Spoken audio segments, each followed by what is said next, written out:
Thank you, and good morning to everyone. I don't know if my slides can be put up.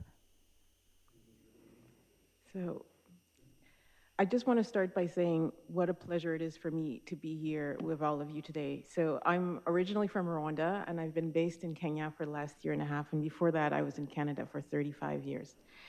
And I just also want to say how astonishing it is for me to be here with all of you today. So 30 years ago was the genocide against the Tutsis in Rwanda. And as a result of that, I was in Canada where I was writing my master's thesis and became a refugee.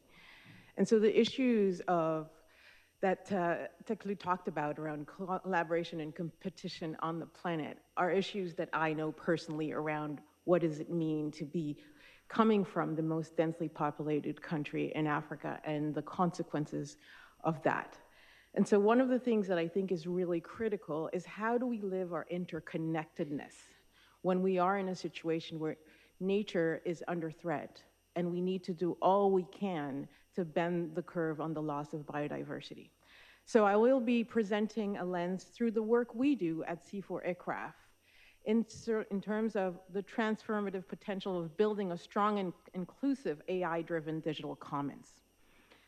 And so I'm just trying to...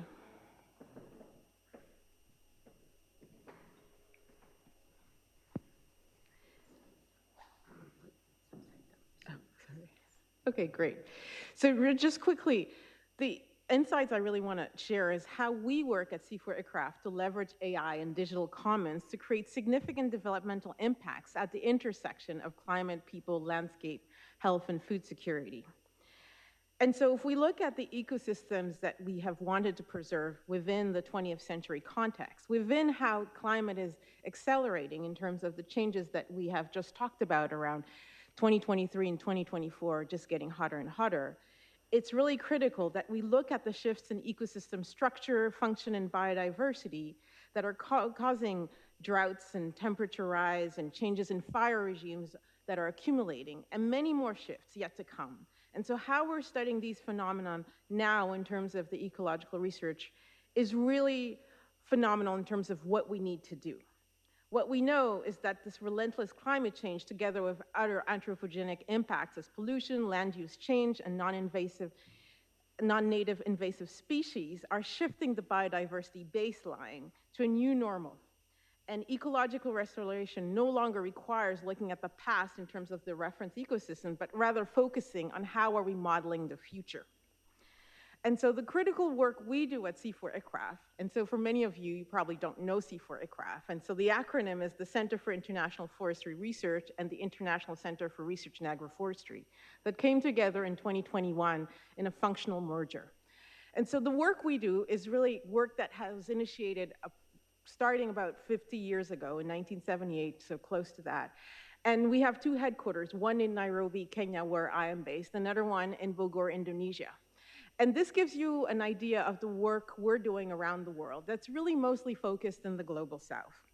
And so what's really critical is to realize that the work we're doing through our 27 country offices is really around how are we using the knowledge projects we're creating to help accelerate the type of work that really encompasses what we focus on, which is the intersections of climate change, food security, and biodiversity loss. And how the work we do is really building on how do we create sustainable and prosperous value chains that create prosperous and sustainable, inclusive green jobs. If we look at Africa today, we know that 2035, half of the workforce on the planet will be African.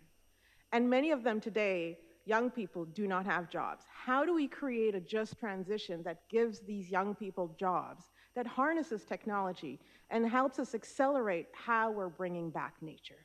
So the work we do is really around how do we make this more inclusive? How do we work with indigenous populations, women, youth, and how do we look at how working with other marginalized groups really can help us center people, trees, and planet around the work we do? And so what we know, of course, is that we live in a world where 15 crops provide 90% of human energy. But at the same time, we're also in a situation where we have a lot of our food coming from trees, but many of you may not know, but we have over 50,000 species of trees on the planet. And many of those are really critical to over 1.5 billion people around the world in terms of their nutrition, in terms of their lifestyles. And so what is critical is how do we integrate this importance of trees and how we're moving forward in the contexts that we have.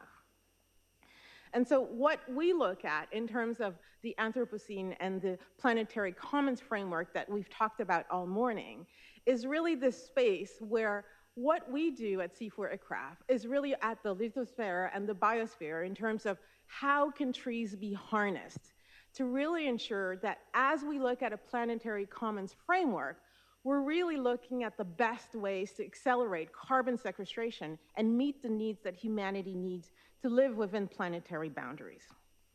And so one of the things that is really critical here is if we think about Johan Rockström and colleagues in terms of their planetary commons, they focus on the interconnected biophysical systems that regulate the Earth's environment. And what is critical here is that these 5 biophysical systems are identified and shown here, and forests are really a major component of that. And I just want to quote something that Rockström says, is implementing a governance system for the planetary commons will likely challenge barriers of state sovereignty and self-determination, vested corporate interests, global power inequalities, and demarcation complexities that differ from the existing global commons and state borders. So in this space, what we know is that data is central.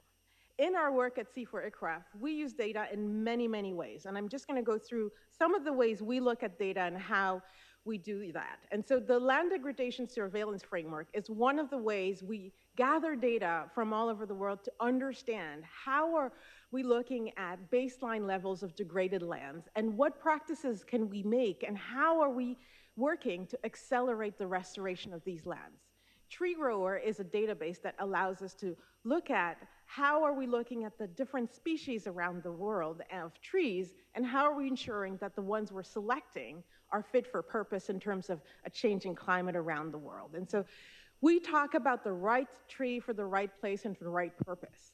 And the reality is, it seems very simple to plant a tree, but we are looking at how do we grow the right tree for the right purpose given the changing climate. And this is where AI comes really critically in terms of how we're looking at the landscape level in terms of restoration. And so what is really critical for us is the importance of looking at the data that is available to all of us. And in this technological age, we know that many countries in the world do not have access to the needed baseline data to be able to negotiate on the carbon markets, the level of revenue that they need. We know that a ton of carbon, whether it's from Sweden, could go for $100 a ton, and if it's in Uganda, it could go to $5 a ton. And so how do we look at these enabling frameworks to really bring more equity in this market and ensure that we're not looking at carbon alone, but other benefits like high quality integrity biodiversity, high integrity benefits to communities. So it's really important to be able to create a digital commons that allows us to have that baseline available to all and not just to the most powerful organizations in the world. And so again, the Tree Grower database that's been used almost 5 million times around the world allows looking at climate in the future and saying, what should we plan to make sure that the trees we grow will be fit in 5, 20, 30, 7 years? And so last year, colleagues within C4ICRAF, with colleagues at World Veg, looked at projections to 2070 and what would be the right combination of tree crops to make sure that we really have the diversity of food and nutrition that brings in what we now call opportunity crops that used to be called neglected crops, but really looking at the nutrition we need and the changing climate to ensure that everywhere in the world we have that combination of productivity and nutrition to feed everyone around the world. And it's really critical because the work we do here really requires looking at lots of different data sets. And so we're looking at the types of things like in terms of 48,000 trees, 51 environmental variables, including 38 bioclimatic variables, 8 soil variables, and 3 topographic variables. And so the integration of all that data really allows us to know how to support anybody on the planet in terms of the right combinations. And we've integrated the work of the Land Degradation Surveillance Framework in terms of the Regreening Africa app that takes the science that our staff does and integrates it with citizen science in terms of farmers in Africa. And this application has reached over 600,000 farmers, and at UNEA 2024 in this past February was recognized by the UN as a flagship restoration project around the world. And the aim is by 2030 to help restore over 5 million hectares of land on the continent. And so how we're working to make AI inclusive is really critical. And for us, it's about how do we integrate citizen science in terms of how we're modeling the future. And so what's really important for us, again, is there requires a lot of intelligence on how we're deciding which trees to plant where and for what. And the reality is we are in an era of a trillion tree agenda around the planet. But most people don't think you require a lot of intelligence to know what to plant where. You could be planting invasive species that are going to dry out the soil and are not going to allow your soils to thrive in situations of drought or floods. You could be putting in combinations of trees that are competing with your crops, so you're not getting the productivity farmers need and they do not want to plant trees. And you know that trees need to be in the soil for a long time. So how we look at the science of agroforestry and land restoration is really critical, but it's currently deeply underfunded. And so what we need is better modeling to ensure that that combination of crops and trees for farming, or in terms of infrastructure, in terms of very different landscapes, how we're looking at gray infrastructure around adaptation to greening that infrastructure appropriately. We know that many countries are investing heavily in infrastructure, but then when you have climate events, like I look at in Kenya, where in May we had heavy floods that killed over 300 people and destroyed a lot of infrastructure, the country continues to pay for the destroyed infrastructure while it needs to get new loans to restore those infrastructure. But if we design how we design infrastructure for the future fitness, we need to do it in ways that integrate nature-based solutions to make sure that when you're investing in infrastructure, you're not going to have to pay for it again because it's being damaged, because we have an integrated nature-based solutions.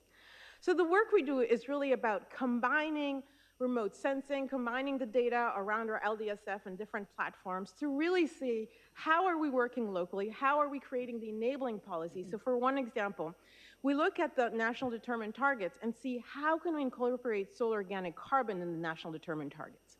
So what some people don't realize is that, particularly in Africa, we have the lowest levels of soil organic carbon in soils. And what does that do?